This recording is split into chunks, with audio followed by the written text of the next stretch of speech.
Good morning. I'm David Heintzelman, a celebrant for today's service. So before we begin, I'm going to ask you if you can please turn off your electronic devices. Everything will be Zoom, and we will also give a copy of a video to the family. So those of you who couldn't come onto Zoom and or be present today, I know your thoughts and prayers are with this family, and we ask that you can contact the family for a copy of today's service.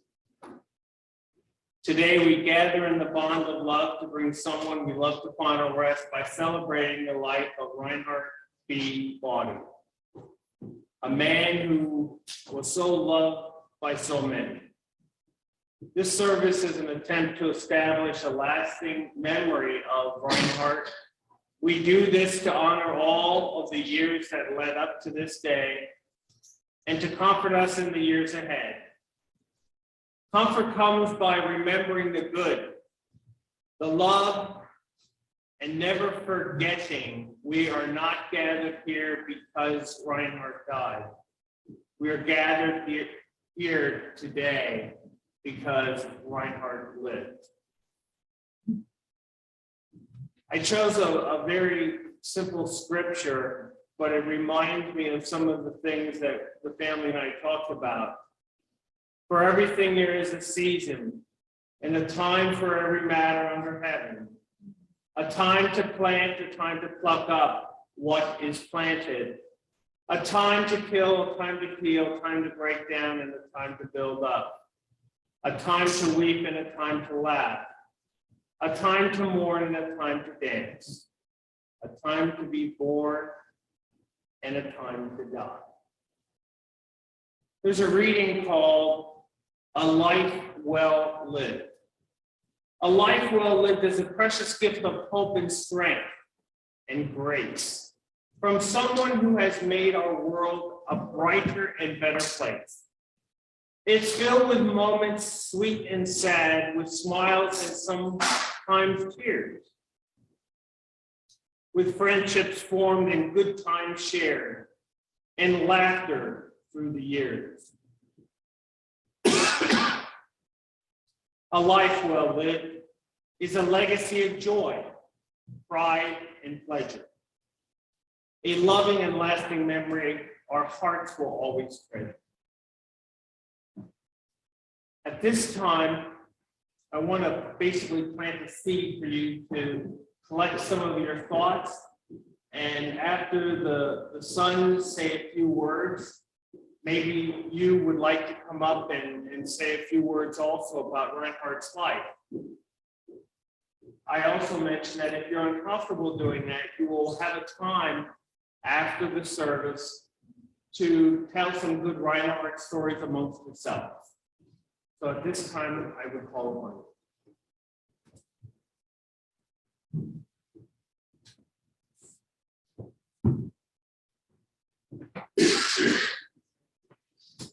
Hello, everyone. Hello, everyone. Thank you for coming today. So I am Reinhardt's son, Andreas. Many of you who I know, some that I don't. But I just wanted to share a few of my very warm memories about my dad with you today. And for me, it all started back in Yardley, growing up as a child. I would be in the backyard standing with my dad. And my father was a scientist, as you know. And from an early age, he instilled the ways of a scientist with me. We stand in the yard, gaze at a plant, ask questions about what makes this grow, what's the enemy of the plant. You'd be sitting there smoking a cigarette with your pondering. There would be a beetle that would land on the plant. And this type of beetle was an invasive species. Say, well, this is an enemy, we need to protect the plant. Take a cigarette lighter, casually from his pocket, and burn the beetle up. Protecting life from the enemies. That was it would continue on. How did I know, for example, as a boy, that it was a Saturday night? Well, I would be in my room and I would feel the ground start to shake, because always in the Baudy houses, there was Baudy Blues Bar, 2 down in the basement. And on a Saturday night, some of his good friends Wayne, Robert Perry, and others would join to gather and listen to blues music, which was his passion.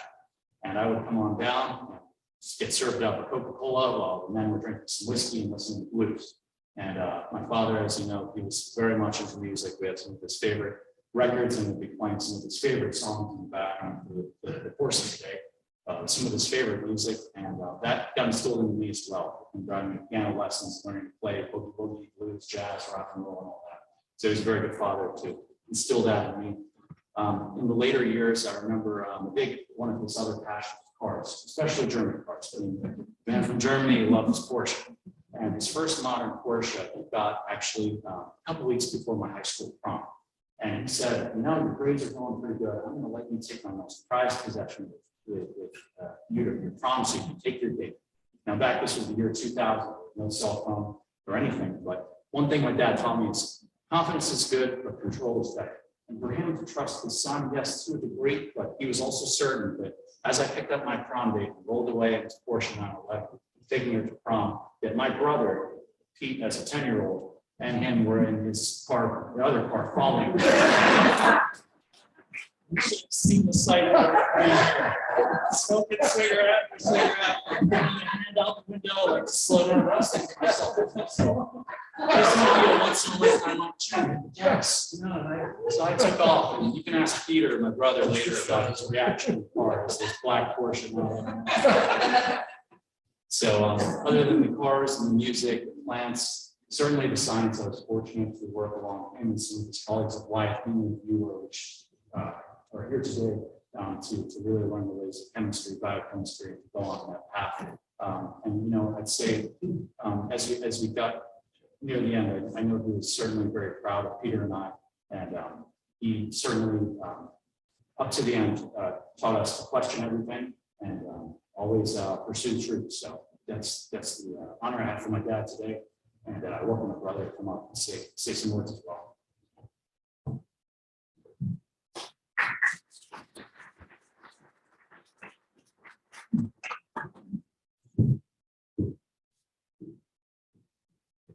All right, so I'm Peter Baudy. So it's Baudy, not Body.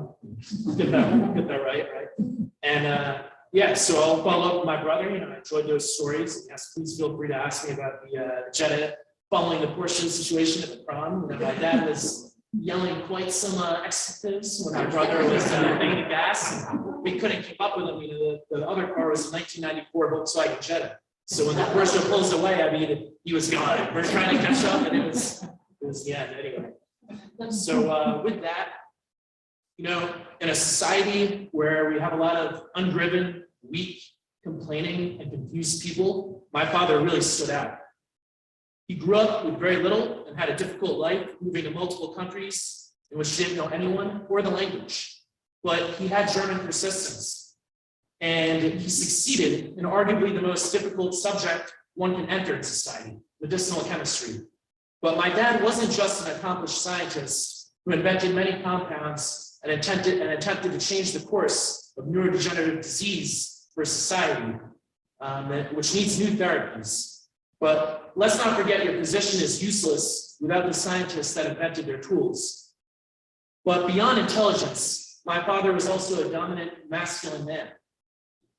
He spent much of his free time doing extensive yard work, moving rocks, planting trees, and gardening.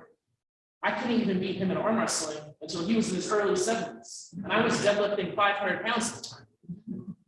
My father had all the skills that today's men lack, including carpentry, electrician work, the ability to do mechanics, plumbing, amongst others. Anyone who knew him knows that he would speak up immediately if he felt that he was being wronged or anyone in his family was being wronged. His confidence was an aura that could be felt by everyone around him. However, he did not belittle those that weren't, and was still very personable, striking in-depth conversations with all those around him. My father taught me a lot, from how to appreciate fine engineering, other cultures, all of the other cultures, to wash a car, and also how to be critical and never accept shortcuts or lack of effort from anyone around you. Discipline, hard work, support, and him never giving me accomplishment or acknowledgement for my accomplishments inevitably created a massive drive within me that largely contributed to who I am and who I've become. He left behind my mother and stepmother, who both still love him, and my brother and I, who deeply respect him. I learned much from my father's wisdom and attitude towards life, and I'm fortunate that I was born with his genetics, and I'll always be appreciative of everything that he taught me.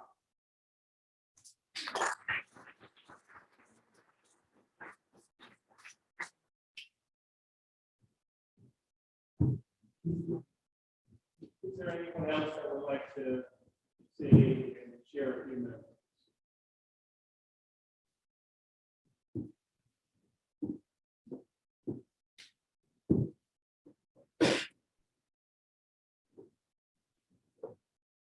Good afternoon. My name is Robert Perry. I met Reinhardt back in, I guess it was about 1985, 86. I had moved from Austin, Texas with my wife, Inez, and we moved into the neighborhood. I didn't know Reinhardt at the time, but I had a Corvette back in 85. So we would see the Corvette ride down. I'd see a little red Jetta sitting out in the yard. And one day, he ran out and he said, you know the blues? And I said, yeah, you know, B.B. King, Muddy Waters. He said, no, I mean the real blues. I said, no, I don't know about those guys. He was talking about people obscure like these guys, especially the British blues. I didn't know about those. But again, it was just the mainstream blues. So he says, you come to my house Wednesday night. So I said, okay, let's see what we got. Now, I was a musician, right? So I knew about music. So I was intrigued by what he was going to tell me and show me. So I got there, and there was a bottle of Jack Daniels sitting there, some wine. And all of a sudden, he started playing Sonny Boy Williamson, J.B. Leonard, these guys, the blues rockers. And I said, oh, goodness, we stayed there for about 2 or 3 hours. I had to go to work the next morning, and it didn't start till like 8 o'clock. And fortunately, I would live about 3 or 4 houses away from it. So I staggered home. Wednesday came around. Hey, Robert, we're going to have an evening. I'm going to invite some people over.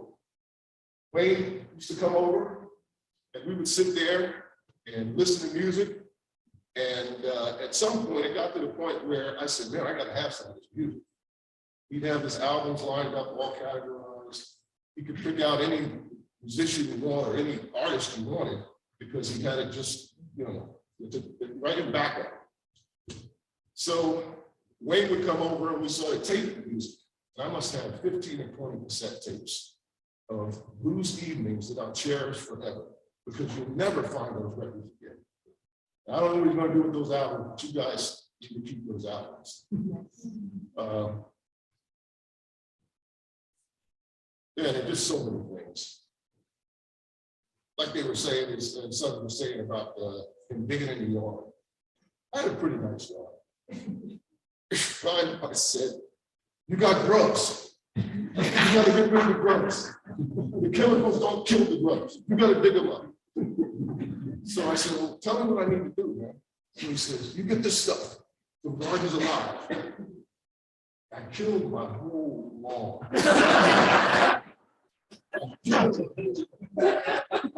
The neighbors were coming by saying, what's going on with your lawn? I said, I'm putting this special grass down. It's supposed to be resistant to all diseases. It'll grow. No, it only grows half an inch. Mine grows an inch. You want this one? It grows only a half inch.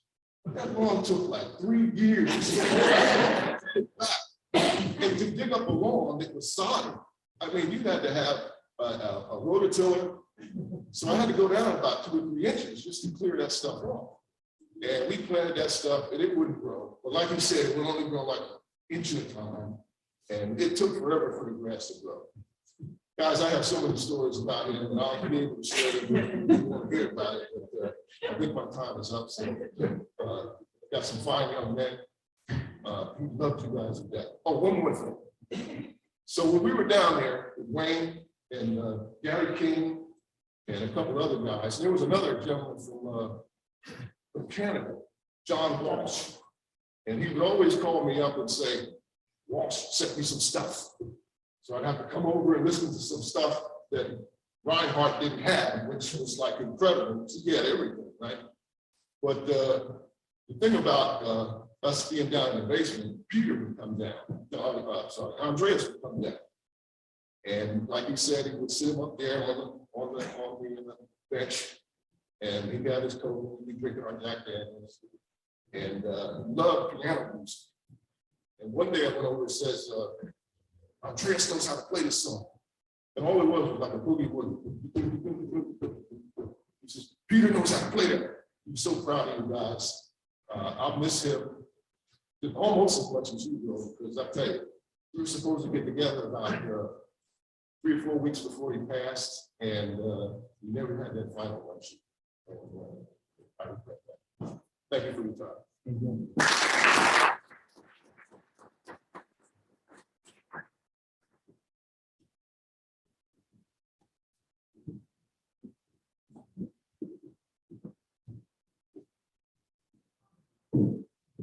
All right, my name is Wayne George, which I guess you guys probably know by now, because it's embarrassing, I've been mentioned too many times.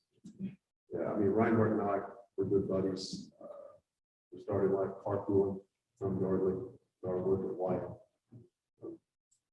One of my early memories of Reinhardt was before this genetically engineered grass that I talked about. Reinhardt decided he was going to replace his yard with zoysia grass. And for those of you who aren't gardeners, the way you plant zoysia grass, it comes with these little instruments.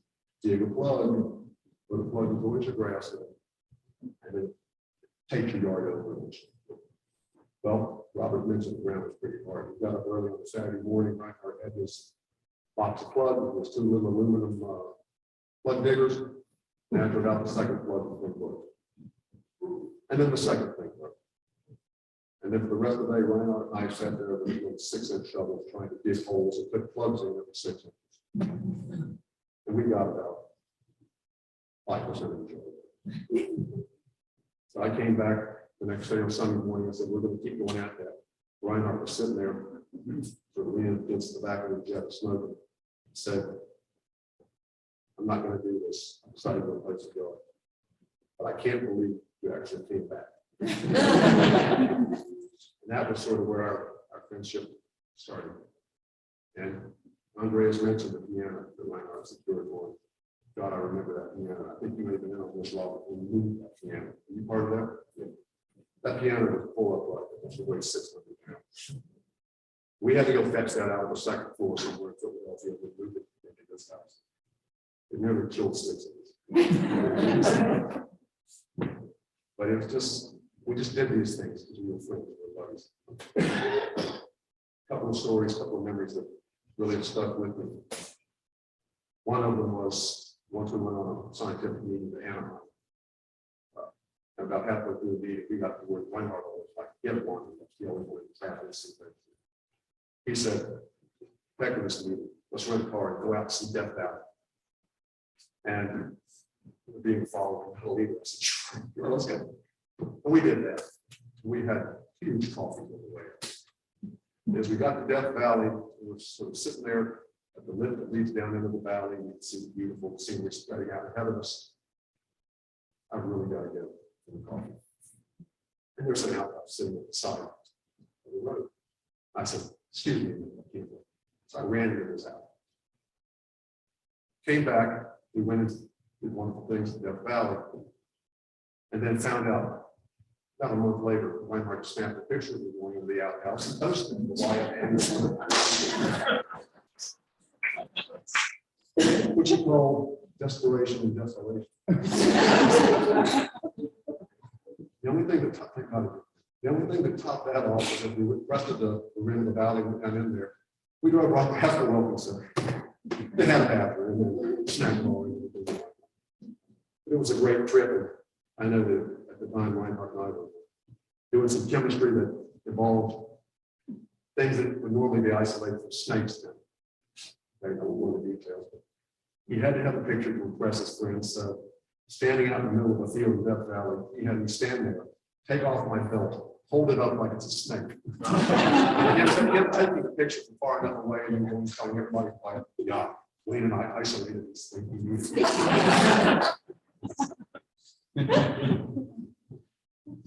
But, you know, I'll always remember Reinhardt.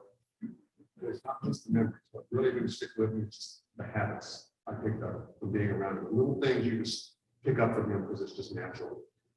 And I'll always remember Reinhardt from things like eating soft pretzel with butter instead of mustard, or a love for ice cream. The things always going to keep you remembering Reinhardt is to have that picked up where I'll respond to anything that surprises me or I don't expect it.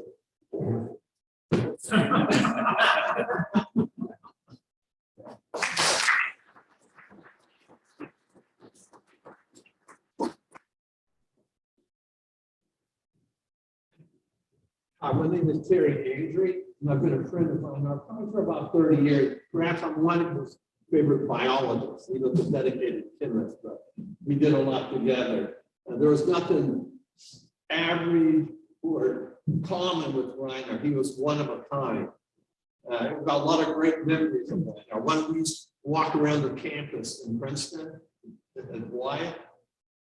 One time we got back from the walk and we were both exhausted. He's a fast walker, and so was I. And we each thought we were keeping up with the other, but we were just both fast walkers. Maybe just the one story I'll tell you, which is great, was our soccer game. Andreas was playing soccer, my son was playing soccer. I was a soccer coach, he was a referee on the field. You know, being German, he knew all the soccer rules. And there was a linesman that would wave the flag when the ball went out of bounds. Now, he wasn't necessarily supposed to point which direction, just raise the flag, the ball's out of line. And the referee would say, who has the ball? Well, the guy kept waving the flag saying, and Reinhardt said, he says, I'm German. I know soccer. I thought what direction the ball goes. And this linesman said, I'm German too. And Reinhardt's response was, but you lost your accent. He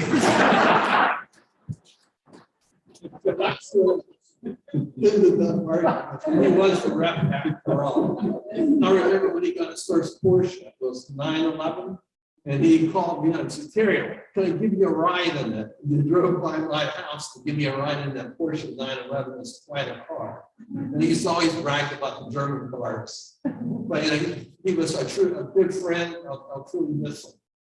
Thank you. Thank you.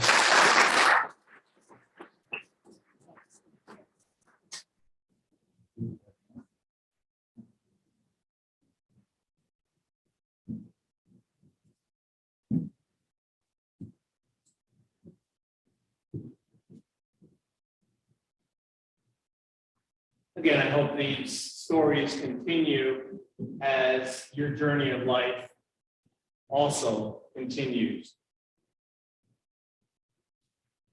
I would hope if Reinhardt could speak to you today, he would say possibly some words like this.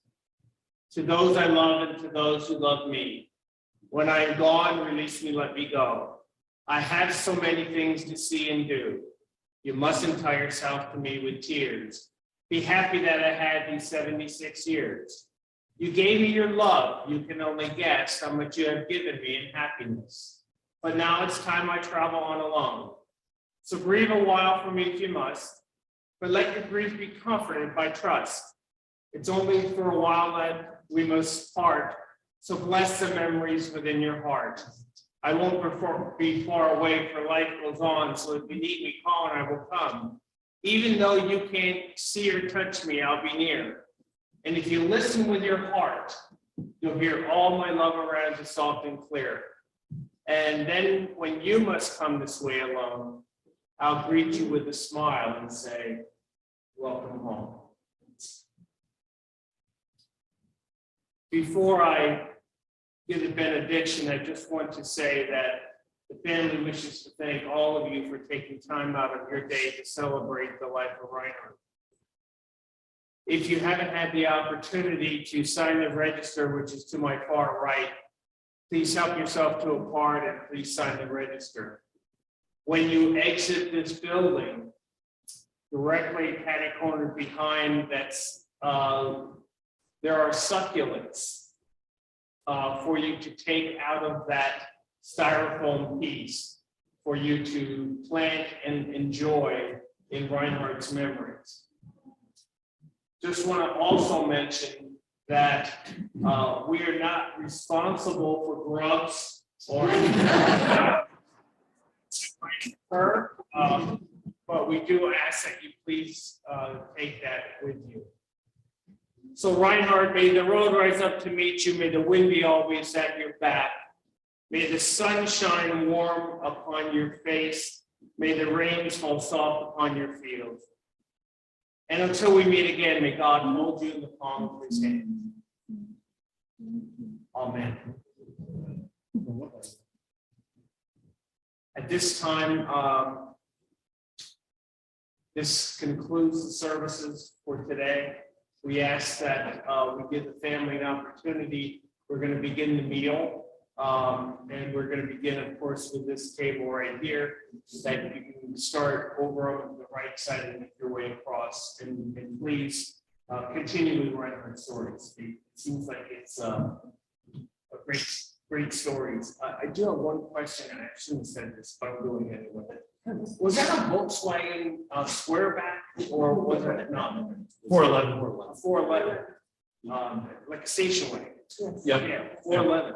But I think, did Porsche own Volkswagen at that time?